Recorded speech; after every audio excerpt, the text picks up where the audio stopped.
Welcome back, everybody, to another episode of the Global Renaissance Podcast. I'm your host, Trevor Barrett. I'm joined today by a very good friend of mine, Kaelin Ray. How you doing today? I'm fantastic. How are you? I'm doing quite well. Appreciate you asking. And so today, I brought Kaelin on to have a conversation around the concept of hope. Now, Kaylin asked me what the topic was for today, and I didn't tell her. So this is like the most like raw, off the dome kind of thoughts that you're getting here. But the reason I kind of wanted to speak on this is two reasons. One, because Kaylin is a very like wholesome young woman, right? Very joyous. You see the smile, and so I love the positive energy that you bring to life. And so I feel like you're like a good person to speak on this. But also, I had asked a question on my Instagram story the other day, and I was asking like, what do you think the kind of biggest issues facing young people like 18 to 25 or 18 to 30 in our society are today? And I got a bunch of different responses, and I was just kind of thinking about the state of the world where we're at, especially being young people. And so I just kind of wanted to talk about this. So to start, Miss K. Ray, when you think about the word hope, what does it mean to you? What does it mean to me? Hope. I don't know why, but did you ever watch like the Hunger Games movies? I've seen one of them. Okay, I used to when I was like in middle school, I was like a huge geek. Like I read all the Uh-huh. books, watched all the movies. Uh-huh. And so when you said hope, like the first thing that popped in my head, I think like the evil president character, President Snow. And one of the things he said like hope is like the only thing stronger than fear, Mm. which I thought was interesting. That's like the first thing that popped in my head. Mm. But to me, I don't know. I think hope is just kind of what is hope? Again, I'm not asking you for a dictionary definition, because do I know the dictionary definition of hope? Absolutely not. But again, just I think that's actually a good reference point, and I think that's a fair point that hope is the only thing stronger than fear. I remember, was Obama running on? Was hope his slogan, or was it change? I don't remember. It was a long time ago. One of those. But when we think about hope, the reason I kind of, or one of the reasons I brought it up, because just this past week there was like another school shooting that happened. I think, was it in Tennessee? Tragic. Was it in Yeah. Tennessee? But there's like, especially if you're kind of tapped into the news, which I'm not, but you be on social media, you see stuff. There's a lot of negativity, and I think in order to really progress in life in the way you need to, you have to have hope, because like the world can be kind of depressing if you think about For it. sure. But in order for us as people to get to where we need to go, we have to continue to have hope that the things that we do are gonna have value, are gonna impact our lives in a positive manner. So I think about that a lot, and I think one of the a great kind of place to start this conversation is like how, if we think about like back to the COVID years, right? So you're the class. Kaylin's class behind me, Harvard class of 22, both in Adams House. Adams House, best house, know the vibes. With me Gang. at Adams, that's where all the action Yeah. happened. But so you were a sophomore when COVID hit. I was a junior. And like, so you did 2 years basically online. It was a year and a half. Yeah, like a year and a half. Did that kind of affect your, actually, back up, going into school? What were your hopes when you were just a little freshman Kaylin walking on the campus for the first time? What were you hoping to get out of your Harvard experience? I wanted to just like find one thing about Harvard that I like really appreciated. There were a lot of people who were like me, like minded, like Yeah. loved learning. Uh-huh. I feel like growing up, like I didn't have a lot of people around me who were like that, and it kind of made me feel like a bit of an outsider. So just kind of like finding my community and like finding my people was one of my main goals, and obviously learning a lot, and just like becoming a better, more mature version of myself. Like Fair. college Kaylin. So So when COVID hits, right, you mentioned that one of the things you were looking forward to is being around like-minded people. When COVID hits, obviously you're at home now for a year and a half. Did that affect your hopes for what you were going to get out of the rest of your experience at all? Yeah, it definitely did. It was kind of crazy because when it first happened, like when they sent us home, like I had like no doubt that like we'd be back in the fall. I was like, okay, I'll see you guys in the fall. Oh, And then like in the summer, yeah. they Okay. were like, fall is virtual, whole year is virtual. I definitely did feel like I was like losing a part of my college experience. Like online school was just not real school, and like That's a fact. yeah, and like I lived at home for like 10 months, like almost a year, and it was just me and my parents, and didn't get out much, especially like those first few months, and so I definitely did feel like that lack of like community slash like I miss like my closest friends and everything. And like obviously we stayed in touch, but it was just a lot different than it was on campus. And yeah, I think there were like points when I definitely was like, is this ever gonna end? Like sometimes I still think that it's kind of crazy that it's like 2023 and we're still kind of in the pandemic. We're not. We gave up on that. I haven't worn a mask in I don't know how long. I have to wear them at work, sadly. But oh, that's right. Every time I go to the doctor, like I have to wear one. But outside of that, like I never wear a mask. But no, I think when the email came, it was so funny when the email came. Like I was so hyped. You remember how we were all in the dining hall like blasting music. I was hyped. I was like, no more school. Facts. And that semester was like really beating my behind. I actually would have died. Like had that not happened. I remember midterm week, I was just very much down bad, and I was like, I can't do this. I had 5 P sets a week that semester. 5 P sets a week is crazy because I only ever had 1 P set class. It was Stat 104, and I cheated on every single P set, every single one.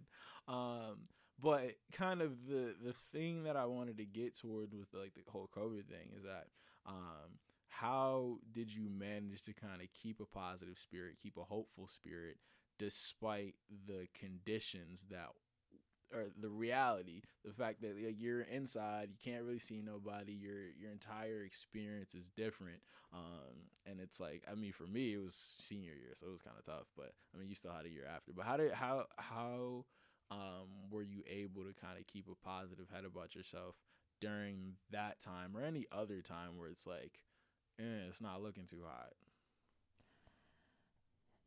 I don't know.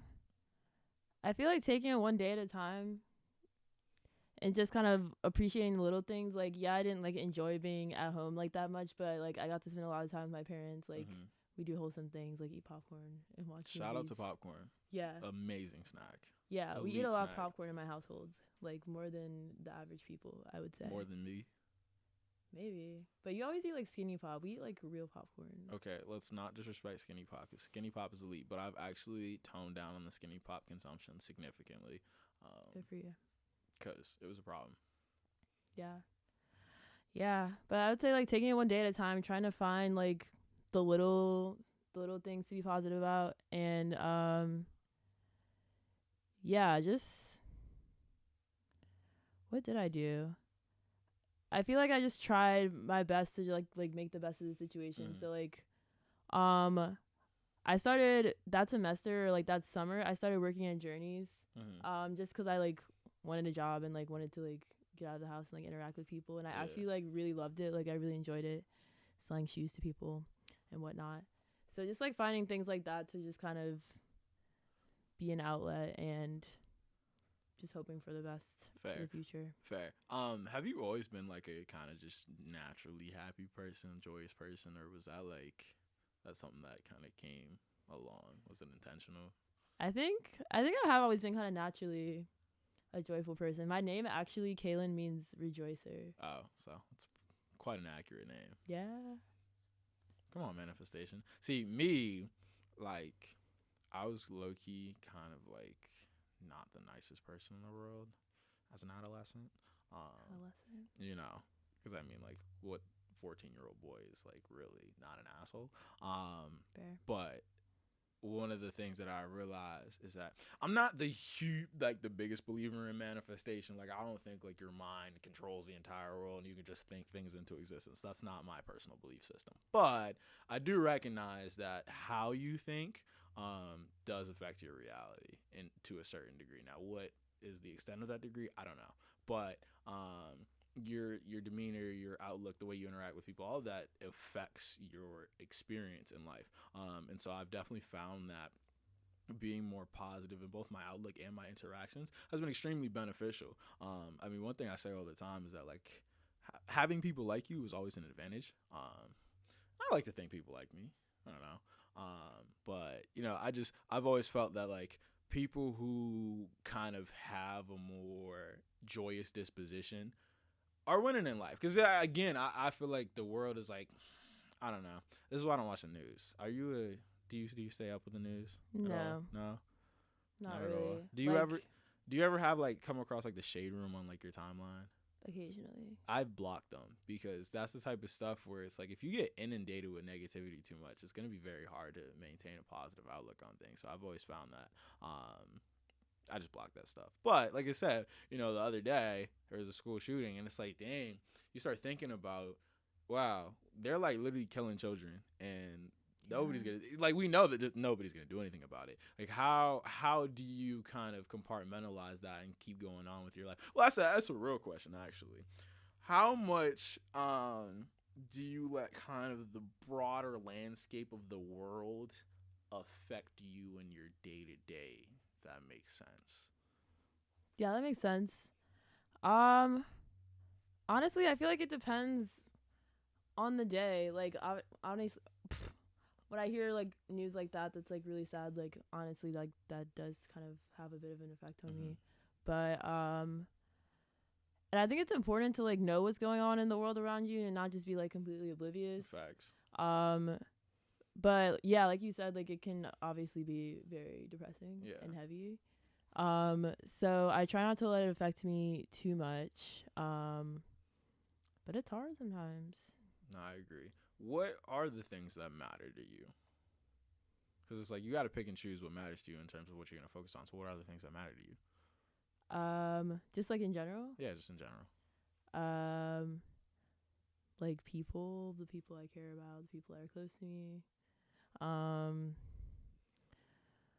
What else? Just like, wait, okay. What was the question? Yeah, what matters to you? What's important to Kaelin Ray? Like what stuff like gets you going? What stuff you're just like, I don't care about this at all? Like, what matters? What matters? Yeah, obviously, like I want to go into medicine, so like people and like their health and like what? God bless you. Yeah, it'll be fine. It'll be fun. Fun? I don't know about, but you'll make it through. It'll be fulfilling. You'll make it through. Actually, you know what? I do want to take this conversation there. Because I've always had like a lot of respect for people who decide to like pursue medicine. Obviously, my dad's a doctor. My sister's in med school right now. So I used to want to go to med school, and then I realized like all the school you have to do. I was like, no. How did you determine that the personal sacrifice was worth it? Like, what about medicine excites you? Or not excites you, entices you to want to pursue that path? Like, why medicine?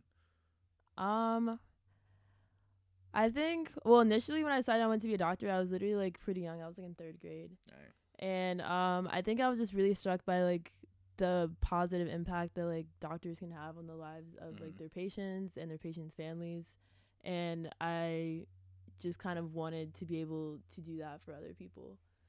And yeah, as I've like continued growing and like seeing medicine in practice, I think a lot of it being like obviously like a woman of color, a Black woman, like being able to see more people like me who look like me in the field and who are able to like provide better care for other people of color is something I think is really important. And yeah, I don't know. I just like that's really just what I see like myself Yeah. doing with my life. Like I don't really know what else I would want to do. Fair enough. So I think in the end it'll be worth it. And like when I talk to doctors and like ask them like, is it worth it? Like They always say yes. most of them say yes. Yeah, that makes sense. I've been seeing some TikToks that people are like, don't go into medicine. This is why I'm leaving medicine. I'm like, swipe. I mean, there's always two stories. Anyway, Garbus, you can come in. You good? I was like, I just didn't want to cut it in the middle and have to ask the same question again. But no, that makes a ton of sense. And you know, again, from my experience, I like I talk to my dad all the time. It looks like it's worth it to him. I just personally hate school so much that the thought of having to take chem or like organic chemistry, terrible. like, I don't recommend. What are we doing? I would have failed, so it wasn't worth it to me. But I think figuring out, you know, having that drive to help people, and I think ultimately, as it pertains to like hope, one of the things that keeps me hopeful just in the grand scheme of things is the fact that I think we all are naturally inclined to help others, right? We're very communal beings. And because of that, you know, we all have this natural inclination to want to help and be helpful and be a positive influence. And it's about figuring out where exactly and in what specific manner you can do that and maximize your utility for others. For me, it was not going to be medicine because no.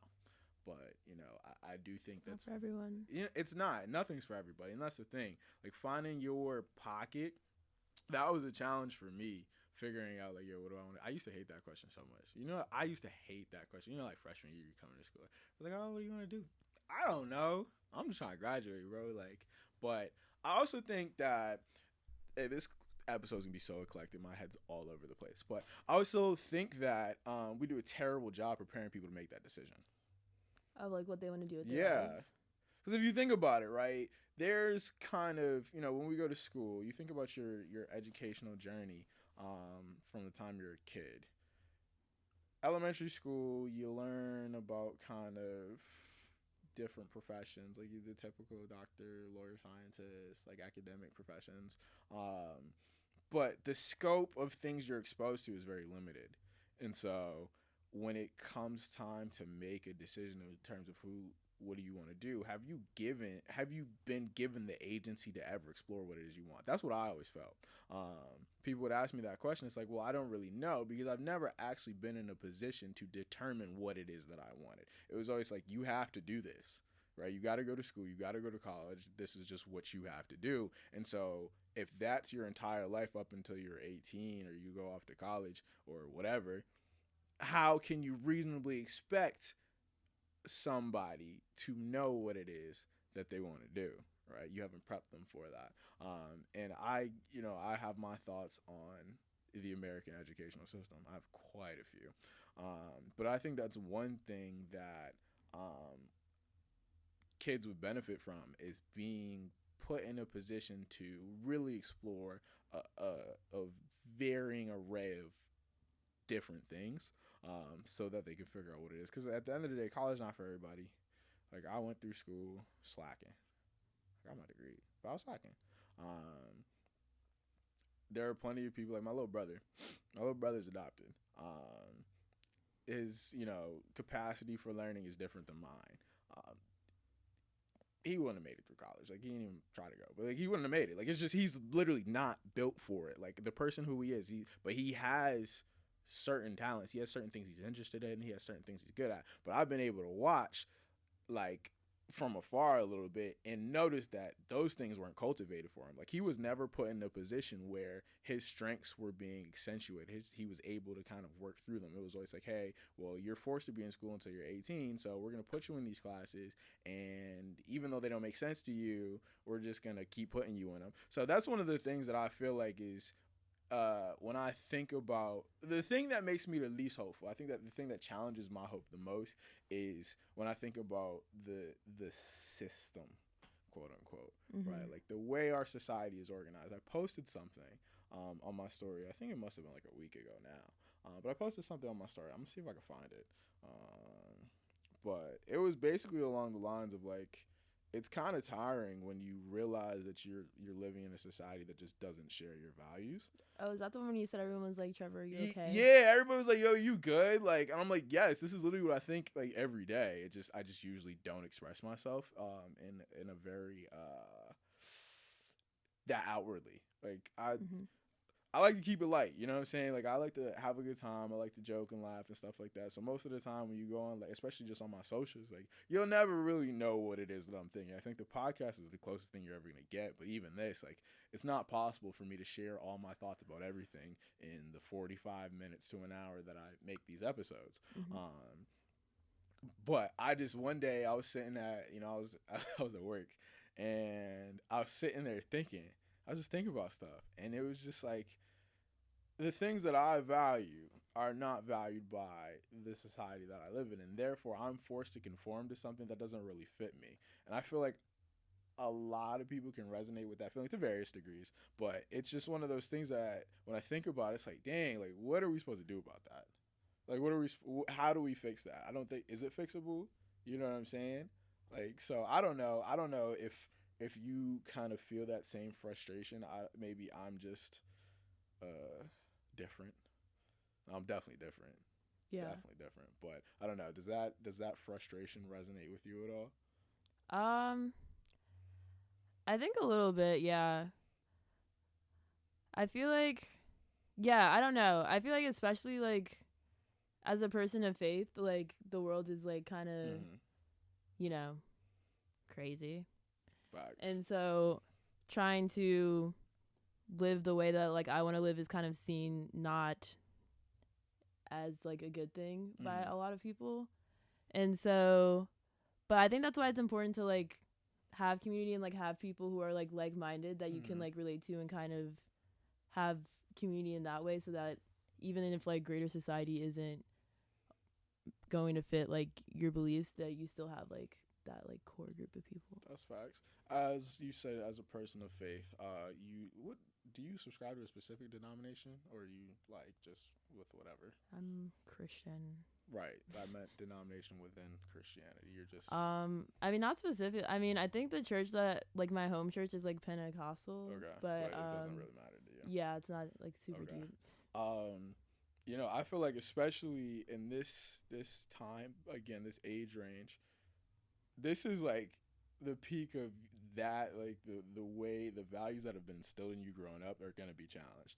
Definitely. How have you managed to, or talk to me about combating that, like the kind of challenges you face in terms of, the world not aligning with the values you've been taught, and the easy parts, the difficult parts where you may have like found yourself falling short. Like, what is that process? Like, because I'm not religious at all. Like, I got my own personal philosophies and whatever, and that's how I, move. But my personal philosophies get challenged, right? So I think everybody kind of has their own spiritual journey that gets challenged by the world. So what has your process been like with those challenges and trying to figure out how to live the best way in accordance with your values?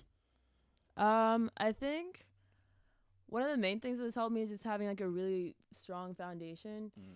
So obviously like my parents growing up like took me to church and instilled like these values like in me, and then I went to Christian school like from kindergarten all the way through 12th grade. Dang. So like yeah, that's crazy. Like I know my Bible, I know all that stuff. Okay, and like what does it say in Leviticus chapter 2 verse 32? I don't. Slacking. Jesus, we got one. Get her out of here. But like I know like generally what the word says and like how to go about living according to it. A Leviticus chapter 2 verse 32. There is. Well, actually, there might not be a verse 32. That's what I'm saying. I don't know. I know there's a chapter 2, but like I don't know. Verse 32, I might have just made that up. Probably, but like I might have just made that up. Yeah. But yeah, I feel like having a firm foundation that you can always kind of go back to when you do feel like you're being challenged is definitely important. And then what else? I feel like honestly when I was in college, I feel like I was slacking a bit. You were slacking. Yeah. How so? I didn't really go to church that much. I wasn't really reading my Bible / like spending time with God, praying daily, which is something I've just like started doing like kind of in this new year, and I can already like feel and like see the difference like in my life. And like even my mom, like I talk to my mom very frequently, as you know, and she's like, Kaelin, you're just different these days, girl. And I'm like, yeah. So definitely taking time to stay in the word and continue learning and growing and talking to God is something I think is important, something that like keeps you grounded. And yeah. So, question, because I'm sure you probably noticed that you weren't kind of keeping up with some of your, I don't even know what to call it, but like you weren't going to church. Practices. Yeah, right, your spiritual practices.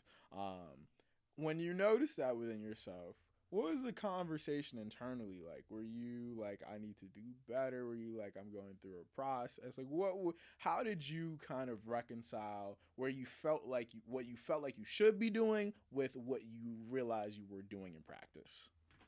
Good question. I feel like a lot of times I would make excuses like, oh, like I'm busy, like I'm in college, it's hard, like. That's such a terrible excuse. It's time consuming. It is, but then again, you did have like real like coursework, so yeah, I actually went to class. Unlike some people. Whoa. I went to class like 60% of the time. Yeah. Which is more than half. Yeah. But anywho, yeah, I think I would kind of make excuses, which is not the greatest. And then I don't know. I kind of was always in it like, oh, like. I feel like a lot of Christians are kind of like, oh, like, I could be doing this more. I could be better, you know? But I think, like, really taking, like, I don't know. I think even when I did feel like I wasn't, like, doing what I needed to be doing, I still knew that, like, in my heart and, like, at my core, like, I still knew who I was and, like, I still had, like, those beliefs. But, yeah, I feel like it was always kind of, like, a work in progress. But, I think being more intentional about it this year has really been important for me, and just kind of like saying I'm going to do this at this time. And yeah, that's been a way in which I've kind of been growing, and no longer making excuses. So do you find yourself to be self-critical, or do you feel like you give yourself a lot of grace? I'm super self-critical. I actually am sometimes mean to myself, and I need to stop. But yeah, sometimes I feel like I put a lot of pressure on myself, and I don't know if that's just kind of like my personality or like, I don't know. I used to be like, well, I am kind of a perfectionist in some ways.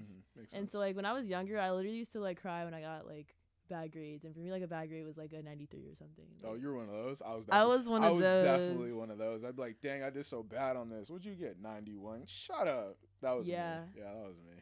Yeah, no, but I definitely can be very critical of myself, and that is another thing that I'm kind of like continually working on, trying to be kinder to myself and give myself grace.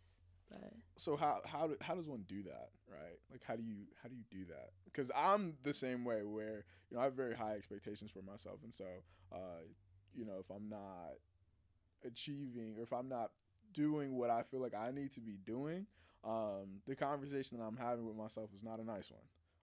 So what does the process look like in kind of toning down the self-criticism while still being, critical to like a, I don't know, valuable degree, but not being overly critical, and trying to extend yourself that grace, understanding that you're not a perfect person. You're always going to have room to grow. What is it like? What are the steps that you're taking? Well, one, I think I literally just have to like make the conscious effort. Like if I like say something like to myself, like, Kaelin, you're an idiot. Like I have to really back and say like, mean. I've never heard you say anything that mean to anybody else. Yeah, it just be happening in here. It's crazy. But like if I were to like say something like that, like I kind of do like, whoa, stop, roll it back. I'm not an idiot, and I kind of just have to like make an effort to like reword things and kind of just like be more patient with myself. Like everything's cool, everything's calm. Like right. Just kind of like being more conscious about it instead of just kind of like panicking, just kind of like going into self-criticism. No, facts. And I think what happens is I think it's this kind of beautiful cycle of your conscious brain leading your subconscious brain. So it's like you said, you notice you're having these self-critical thoughts, and you say, like, oh, I'm not an idiot. Hold on, let's bring that back. I'm not an idiot. I just, I'm a human being who has flaws, and there are things that I can do better. And as you say those things to yourself more and more consciously, naturally. Exactly, it starts to seep into your subconscious, so you don't say those initial critical things as much. So I think it's a beautiful process of your conscious leading your subconscious.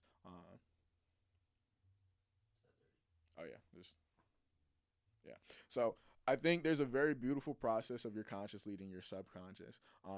But at the same time, it's also like, I mean, for you, let's go here with it. What do you expect out of yourself, just from who you are right now and just a general life standpoint? Like, what do you expect out of yourself? Because I know I'm the type of person that has high expectations. I would assume you are too.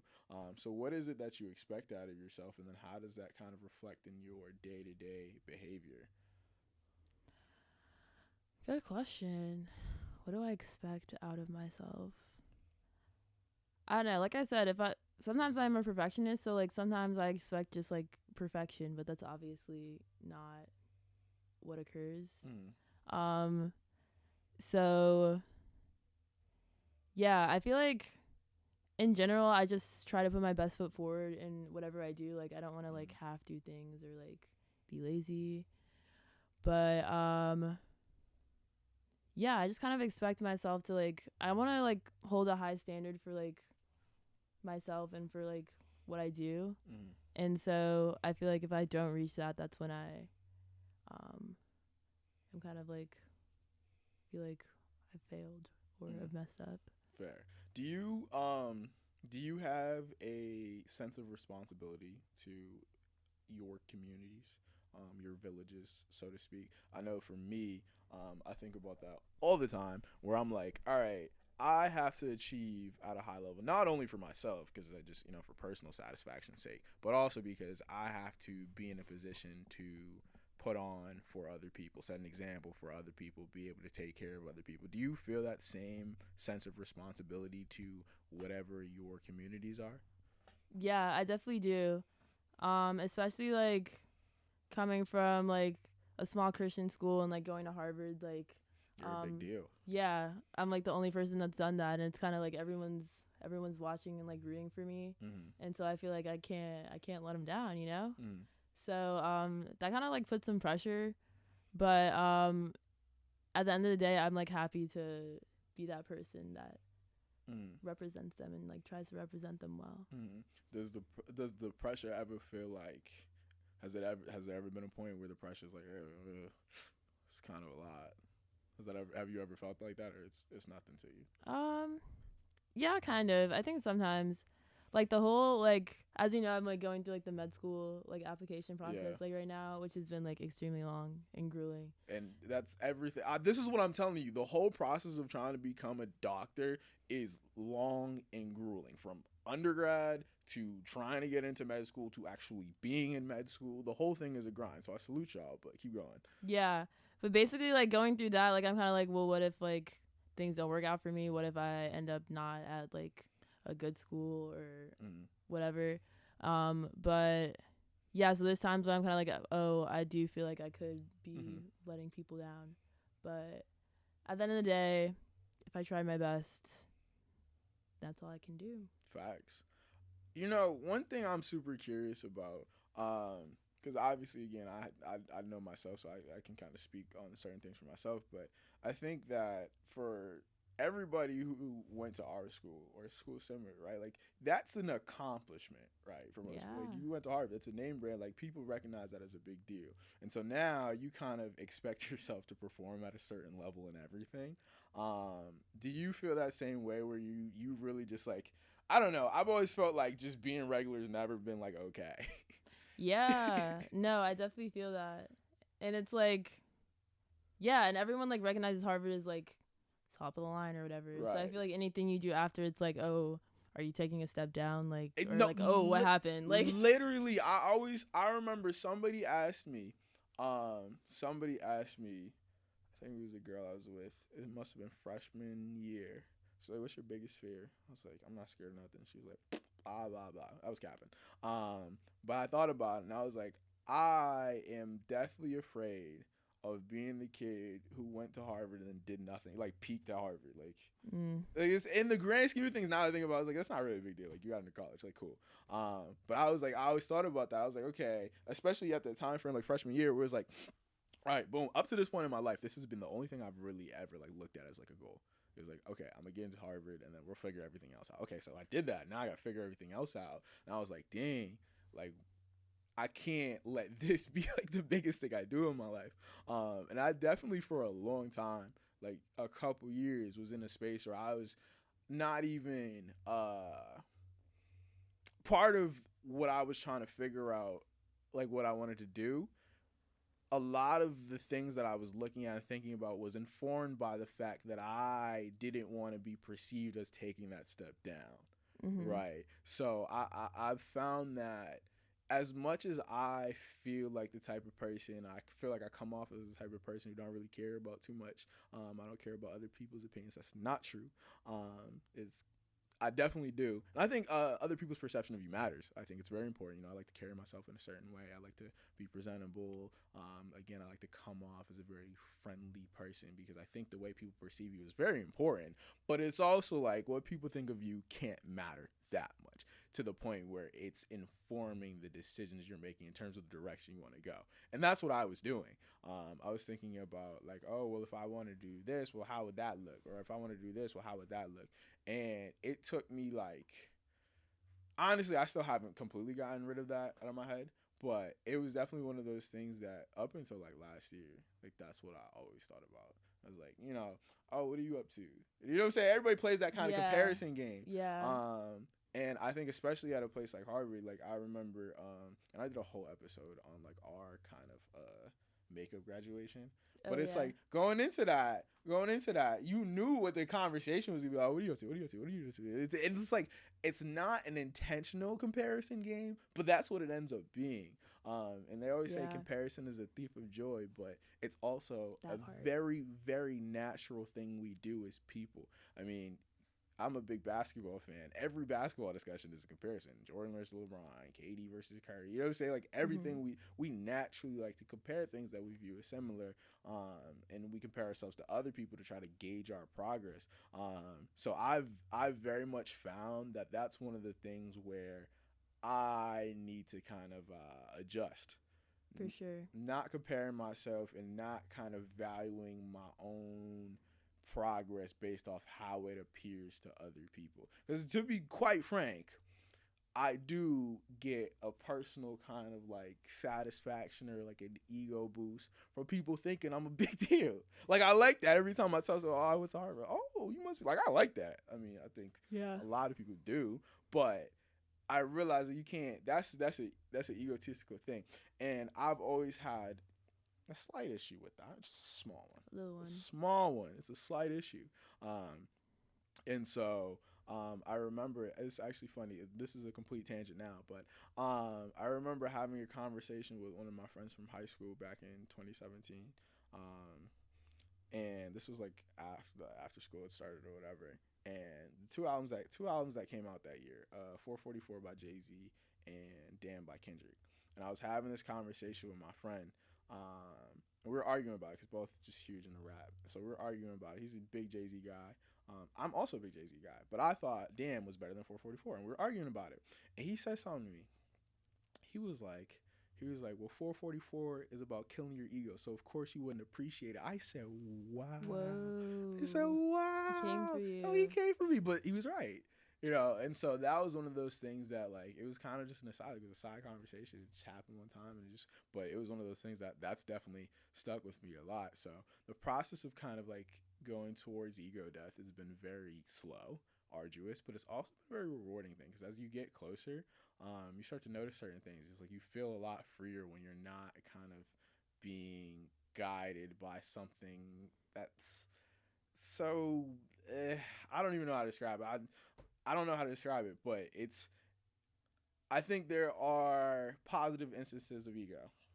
I think it helps me a lot because, to be quite frank, I like being better than people. So I work hard. But also, it's like if you're always in this comparison mode of like, I want to be better, I want to be better than this person, I want to be better than this person. Well, it's like, focus on being better than yourself, Yeah. And then it also, when you're so focused on being in competition with people, it damages your sense of community. And that's one thing that over probably, I'd say the last 5 years, 6, ooh, damn, I'm getting old. You are old. Let's not do that now. My knees agree. You're only a year older than me. But no, that's one thing that, again, when I was in high school, like the thing that everybody knew me for was just like a dickhead. Like I was just mean for no reason. Why? Just because I could. But it was like it literally damaged the relationships I had. Like, people like look at me and I try to do nice things and it didn't matter because what they say, first impressions are everything. And so when I got to school, like one of the first things I was like, everybody gonna think I'm nice. And I led with that, and then I kind of built the back end around that kind of. And so it at first, some of it was fake, not gonna lie. But I mean, what they say, fake it till you make it. So, if you tell yourself enough, what the funny thing is, I'm sorry, I'm such, like, my brain just goes from here to there to everywhere. But I was literally thinking about this. I love to play, like, characters. Not, like, on, like, some actor stuff, just, like, in my relationships. Like, I just take on different characters. It makes life more entertaining to me. And the character I like to play a lot is the egotistical character. Checks out. Right. But what I realized is if you play the character enough, it becomes very difficult to separate that character from who you actually are. And so I still do it because it's fun. Yeah. But I definitely have noticed that, if you're kind of, because I wouldn't say it's like a facade or anything like that, because it's based in truth. Like, I do have an ego, and it's like sometimes it runs a little bit wild. But I also lean into it like farther than it actually is, just because I like. So I'll say super arrogant stuff just because it's like, why not? And then people are like, oh, shut up, you think it is? And then you know what I'm saying? Like, it's just, I kind of like the dynamic that it creates. I like to be a little bit adversarial. I like to be antagonistic. It's kind of fun. But on the flip, it's like you do that enough, and that's what people will take you for, and you'll start to take yourself for that as well.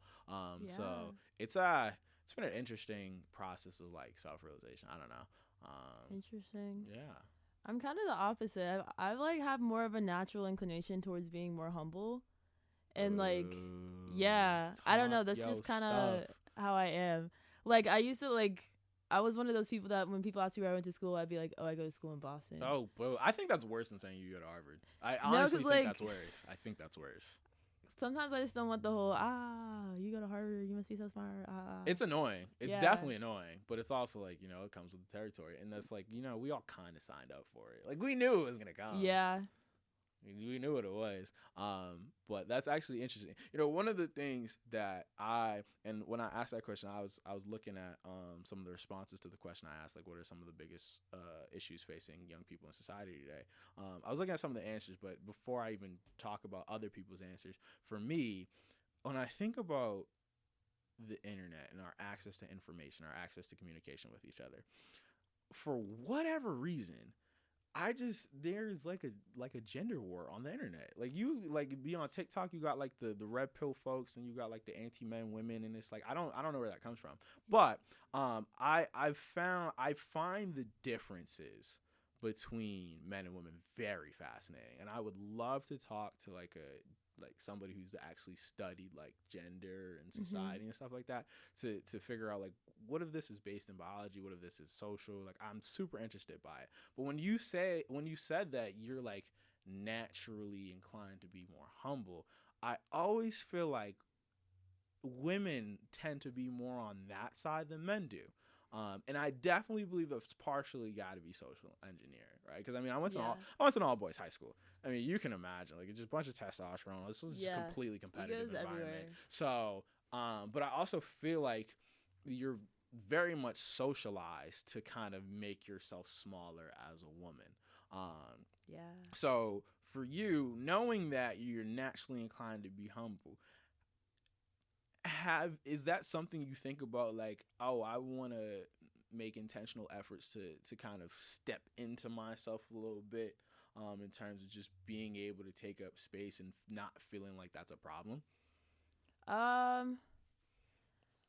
Not necessarily. I don't know. I feel like I can be like, I am humble, but like I know inside like who I am, and like I have that confidence. Right. So I guess sometimes I do kind of have to like make more of a conscious effort to kind of like step up and like take up more space. Right. But yeah, because that's like not what I would naturally do. Do you have problems? Do you like conflict? Not like, but do you have an issue with conflict and confrontation? I try to avoid it. See. So that's, again, this is one of the things that I've noticed. And I don't know. One thing for me, like, I grew up around a lot of women. Like, I got my mama's boy, I got an older sister, a bunch of cousins, other girls. And so, like, I've always been kind of, like, noticing these different dynamics. But I do my very best to, well, I mean, I try to encourage everybody to just pop their shit, because why not? You're the shit. Yeah. But especially, I feel like women, young women, because it's like, y'all don't really get that kind of, like, socialized, like step into you, like, spread your wings no matter who's in the way.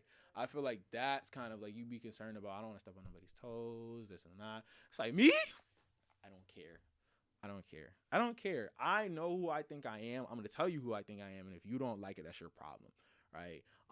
And again, there's two sides to this extreme, so it's like, you don't want to be too far on that side. But I do think having the ability to just be you, regardless of who is bothered by it, is a skill, and it's very useful, because as you move up in life, I mean, especially you being a black woman, right, there's gonna be a lot of people who look at you and they're gonna have preconceived notions, or it's like, why are you here? Yeah. You know what I'm saying? And I think the ability to like let that kind of roll off your shoulder, be like, yo, I am who I am regardless. I think that's another one of those things that when I think about, especially when I talk to like younger kids, it's like I try to give them that sense of confidence, where it's like, yo, like, regardless of what anybody tells you, you got it. Because if you don't have that, it's easy for anybody. If you don't have that strong foundation, it's easy for anybody to knock you over. And I think that's kind of the thing when we circle it back to hope. It all comes back, right? I go on tangents, but it all gets back there. When it comes back to hope, I think you have to have a hope and belief in yourself to start, and what you're able to accomplish, and not only what you're able to accomplish, but that the things you're going to accomplish are true to you. Because again, I think a lot of people get pointed in a certain direction or multiple directions, and those things might not necessarily be them, right? May not be coming from them. It may be coming from a parent or a teacher or this or that. But I think that kind of authentic expression of yourself through whatever it is you're doing and whatever kind of aims you have, I think that's kind of the foundation, and that creates that sense of personal hope that allows you to actually accomplish the things that lead to fulfillment. Does that make sense? Yeah. It kind of reminds me of like the manifestation thing a little bit. Right. Yeah. Right. Again, no, I think manifestation is like, it's a thing, but it's like, I just think people overstate it a little bit. Like, you don't just manifest your way to $10 billion. Like, that's not how that works. It's not how that works. It's not, you have to put in the ground. Right. You repeating stuff in the mirror doesn't really do anything aside from making you believe that you can do it, so that you actually do the work. Like, you can never say any affirmations at all, do the work, and you'll probably accomplish those things. So I think that's where the kind of affirmation, you're not speaking anything into existence for real. You're changing how you look at things, and thereby changing how you interact with the world, and that's what's bringing the results. So I think it's a multi-step process. People like to simplify things for the sake of simplifying things, but that's kind of my take on manifestation. If anybody wants to argue with me, please feel free, because I know you do love to argue. I love it. I feel like if there's something that I'm like passionate enough about, like I'll argue about it. But so if I say Jack Harlow is trash, I have to disagree. You have to like actually like listen to his music. Like, he just like says things, and like sometimes you don't get it the first time, but then you're like, oh, yeah, that's what he said. But he also says some really like, come on, bro. Like, why did you just say that? What was it in first class? It was like she's sipping sweet semen or something like that. Oh. Like what are you saying, bro? Like, delete that. Like, I don't know why anybody thought that was okay to like put on wax, but whatever. I don't know. That's the other thing. And I don't know how long this episode is gone, so we'll probably wrap it up soon. But when I think about this kind of conversation of hope and just like your personal outlook, we've talked about like kind of news and just different media consumption. Like, music, I think, is a very, very, very big player in that space in terms of like, yo, these kids be listening to some stuff. You ever think about the stuff you was listening to when you were 8, 9, 10, 11? Well, I probably wasn't listening to the same things that other people were listening to. But yeah, sometimes I'm like, the lyrics, like, wait, like when we went to see the Rihanna Experience. Oh, yeah. I was like, these songs are very sexual. Super sexual. But I wasn't thinking about it. Right. But that's the thing. And that's how you get programmed, right? Like, you hear things and they become natural to you and you don't really think about them. And then suddenly they're in your subconscious. But, you know, again, when I think about music, because music's always been the thing for me. Like, that more than anything, I'm consuming music. Like, this, it's just what I'm doing. But since I've been young, I've always tried to consume music that to me has value in the information. Obviously not everything I listen to. I'm not trying to hear some deep stuff all the time. Like, I like to have fun too. But I think that a lot of people, like, for me, there's like art and entertainment. And like art, you kind of have a kind of an aim to add value. Entertainment, the value is the entertainment, right? You're gonna have a good time, whatever. Which is, there's nothing wrong with that. But I think if you're consuming too much entertainment, like, it can have a detrimental effect. And so for me, I've always thought about, like, what is it that I'm consuming? What is this doing for me? Because at the end of the day, like I said, I have this kind of drive to be the best version of myself. So if I feel like I'm spending a little bit too much time on stuff that's not helping me I start to feel real bad. Yeah. I start to feel real like bad. Not productive. Like, it's kind of like, what am I I'm a productivity junkie, and it's like, it'd be bad because I know I need to, like, rest. I know I need to, like, take breaks. I'm so bad at that. And I'm the type of person, I have this phrase that I've probably said on this podcast 80 times where I say, rest is a requirement, not a reward. I tell that to people, and then I'm running on 3 hours of sleep. Like, so I'm a hypocrite. I think we all have, I wouldn't say I'm a hypocrite. I do hypocritical things sometimes, but it's all a work in progress. Exactly. You're never, the work never is finished, and it's a beautiful process. But I think you have to get to a point where you enjoy the process. And there was a long time where I didn't enjoy the process. I'm starting to enjoy the process. Still a little frustrating, a lot of frustrating. Because again, for just a number of reasons that I won't get into today, but I think as I've taken more control over my life, and I think part of that is just with growing up, like, your early 20s, like, you actually have a little bit of agency now. Yeah. I've started to enjoy the process a little bit more of, like, becoming myself, stepping into the person that I want to be, recognizing where I need to do better, and then enjoying the process of getting better at something. I've always loved learning skills, picking up new things. Like, I love drumming. You know what I'm saying? And learning, like, a new lick, it's really fun. And just picking up hand speed, things like that. Same thing with basketball. And so now, as I kind of get older, applying that to different aspects of my life, just chipping away at things that I don't want, inside of me or inside my head, and building up the things that I do appreciate about myself and the places I want to get better. It's been a fun process. It's a continual process. But, like I said, I'm doing the work I feel like I need to do. And I have hope for myself. Do you have hope for yourself? I definitely do. I definitely resonate with like this being like my gap year, like between college, med school. Yeah. And this is kind of my first time like being an adult. For real, I've actually kind of like enjoyed it, like kind of just like being on my own and like figuring stuff out on my own and like being independent. Right. And I do feel like I'm growing into myself more, and like I just feel like I'm kind of a better version of myself, So I definitely resonate with that, and I do have hope for myself for the future. I'm excited. I'm very excited. I'm very happy that we had this conversation on this episode. You'll be back, friend of the show. Well, friend of me, so friend of the show. But yeah, this has been another episode of the Global Renaissance Podcast. Kaelin, if people want to connect with you after this wonderful conversation, where can they do that? You can follow me on Instagram at kaelin.ray. Should I spell it? You can, but it's going to be in the description. You can put it in the description box. But yeah, follow me on IG. Or TikTok. Follow me on TikTok. I was about to plug the TikTok. What's the TikTok? It's Kaelin Ray 5. Fantastic. She makes a lot of TikToks. Go follow her TikTok. I do. Y'all know me at this point, but I'm going to plug my stuff. Anyway, follow me on Instagram, Twitter, TikTok, _Trev Woods. Follow the podcast, Instagram, Twitter, TikTok, the Global Renaissance Pod.